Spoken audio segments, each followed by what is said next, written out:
नमस्कार। टुडे उत्तराखंड में आपका बहुत बहुत स्वागत है। मैं हूं गीतिका पांडे। हमारे प्यारे राज्य उत्तराखंड से जुड़ी हुई खबरों को जानने के लिए टुडे उत्तराखंड को सब्सक्राइब करें और उत्तराखंड के किस जिले से ये वीडियो देख रहे हैं कमेंट बॉक्स में हमें जरूर बताएं। सीएम धामी ने किया राष्ट्रीय सांस्कृतिक प्रतियोगिता का शुभारंभ। 22 राज्यों के जनजातीय छात्र हुए शामिल। राष्ट्रीय आदिवासी छात्र शिक्षा समिति, जनजातीय कार्य मंत्रालय, भारत सरकार की ओर से देहरादून में एकलव्य आदर्श आवासीय विद्यालयों की राष्ट्रीय सांस्कृतिक प्रतियोगिता का आयोजन किया गया। मंगलवार को मुख्यमंत्री पुष्कर सिंह धामी ने बतौर मुख्य अतिथि कार्यक्रम का उद्घाटन किया। रायपुर स्थित महाराणा प्रताप स्पोर्ट्स कॉलेज परिसर में आयोजित प्रतियोगिता में 22 राज्यों के 2500 जनजातीय छात्र छात्राएं प्रतिभाग कर रही हैं। पहाड़ से मैदान तक भूकंप से 2 बार डोली धरती, घरों और कार्यालयों से बाहर निकले लोग। उत्तराखंड में मंगलवार दोपहर भूकंप के तेज झटके महसूस किए गए। दोपहर करीब 2:52 पर पहाड़ से मैदान तक भूकंप महसूस हुआ। राजधानी देहरादून समेत श्रीनगर, उत्तरकाशी, टिहरी और पूरे कुमाऊं मंडल में भूकंप आया। इस दौरान करीब 5 सेकंड तक धरती हिलती रही। हालांकि अभी तक कहीं से भी किसी तरह के नुकसान की कोई खबर नहीं है। 28 नवंबर से होगा वैश्विक आपदा प्रबंधन सम्मेलन। कई देशों व राज्यों के प्रतिनिधि होंगे शामिल। उत्तराखंड में आगामी 28 नवंबर से 1 दिसंबर तक 6वां वैश्विक आपदा प्रबंधन सम्मेलन होने जा रहा है। इसकी जानकारी मुख्यमंत्री पुष्कर सिंह धामी ने देहरादून में पत्रकार वार्ता कर दी। उन्होंने बताया कि सम्मेलन में कई देशों और राज्यों के प्रतिनिधि शामिल होंगे। सदी के महानायक अमिताभ बच्चन सम्मेलन के ब्रांड एम्बेसडर होंगे। सम्मेलन में जलवायु परिवर्तन के साथ आपदा प्रबंधन के विषयों पर चर्चा होगी। ठीक होने के बाद पहली बार धार्मिक यात्रा पर निकले क्रिकेटर ऋषभ पंत, किए बद्री केदार के दर्शन। भारतीय क्रिकेट टीम के विकेटकीपर और बल्लेबाज ऋषभ प्रसाद पंत ने मंगलवार को बद्रीनाथ और केदारनाथ धाम में पूजा अर्चना की। उनके साथ खानपुर विधायक उमेश कुमार भी बद्रीनाथ केदारनाथ धाम पहुंच गए थे।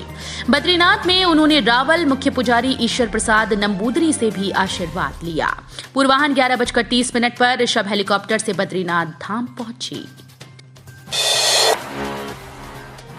नाबालिग से दुष्कर्म के आरोप में बिहार के मजदूर की उत्तराखंड में पिटाई, सिर मुंडवाकर मुंह किया काला, गिरफ्तार। उत्तराखंड के टिहरी जिले में बिहार के एक व्यक्ति का मुंह काला कर घुमाने का मामला सामने आया। कीर्तिनगर तहसील के अंतर्गत बड़ियारगढ़ के तेगड़ बाजार क्षेत्र में गांव की एक नाबालिग से दुष्कर्म के आरोप में राजस्व पुलिस ने मुस्लिम युवक को गिरफ्तार किया। पीड़िता के 6 माह के गर्भवती होने पर ग्रामीणों और स्वजन को इसका पता चला। गुस्साए लोगों ने आरोपित युवक को दबोचा और जमकर पिटाई करते हुए उसके सिर के बाल भी काटे और मुंह काला किया।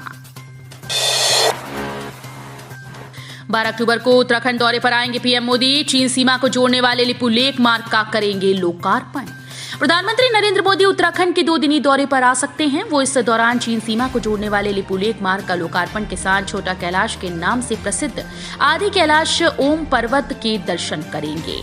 उच्च पदस्थ सूत्रों के अनुसार प्रधानमंत्री अपनी प्रस्तावित यात्रा के पहले दिन 12 अक्टूबर को सीमांत जनपद पिथौरागढ़ के जोली कोंग पहुंचेंगे और आदि कैलाश के साक्षात दर्शन करेंगे। रोजगार देकर होम स्टे विलेज रोक रहा पहाड़ी गांव से पलायन। युवा हर महीने कमा रहे 40 से 50 हजार। पहाड़ से पलायन रोकने के साथ ही बेरोजगारी दूर करने में होम स्टे योजना बेहद कारगर साबित हो रही है। इसका उदाहरण है उत्तरकाशी जिले के ग्राम रैथल निवासी 12 युवा, जिन्होंने होम स्टे शुरू कर अपने घर में ही सम्मानजनक रोजगार पा लिया। आज ये युवा हर माह 40 से 50 हजार रुपए कमा रहे हैं। बेसिक एलटी में समायोजित शिक्षकों की जुड़ेगी पुरानी सेवा, मिलेगा वरिष्ठता का लाभ। शिक्षा विभाग में तैनात बेसिक के एलटी में समायोजित पदोन्नत शिक्षकों को पुरानी सेवा जोड़ते हुए वरिष्ठता का लाभ मिलेगा।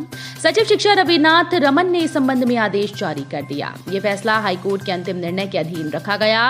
राजकीय शिक्षक संघ के मुताबिक इस आदेश से सीधी भर्ती के 18,000 एलटी शिक्षकों और प्रवक्ताओं की वरिष्ठता प्रभावित होगी। उत्तराखंड के हर जिले में 1 महीने तक होगी मॉनिटरिंग। स्वास्थ्य मंत्री ने दिया आदेश, इन अधिकारियों की लगी ड्यूटी। सूबे में स्वास्थ्य सेवाओं को परखने के लिए विभागीय उच्च अधिकारी मैदान में उतरेंगे। इस संबंध में विभागीय मंत्री डॉक्टर धन सिंह रावत ने अधिकारियों को निर्देश जारी कर दिए।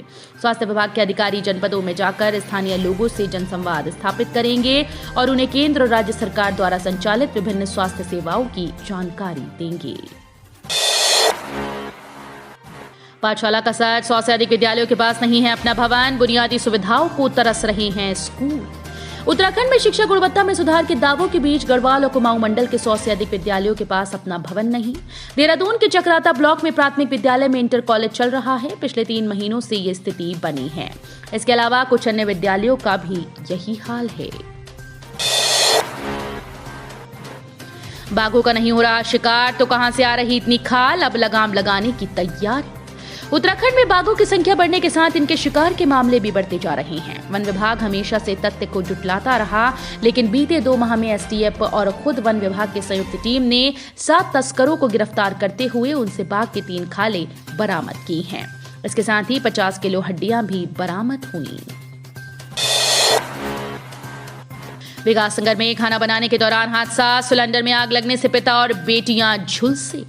देहरादून में विकासनगर के जमनपुर में एक घर में सुबह भोजन बनाने के दौरान सिलेंडर में आग लग गई। आग बुझाने के दौरान पिता और उनकी 3 बेटियां झुलस गए।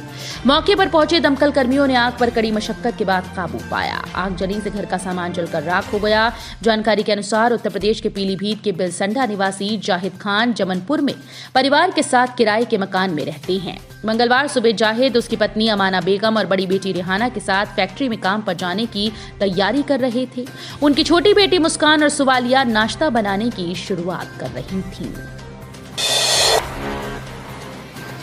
मरचूला में युवकों ने रामगंगा में उतार दी थार, तेज बहाव में बही तो सांसद में फंसी जान।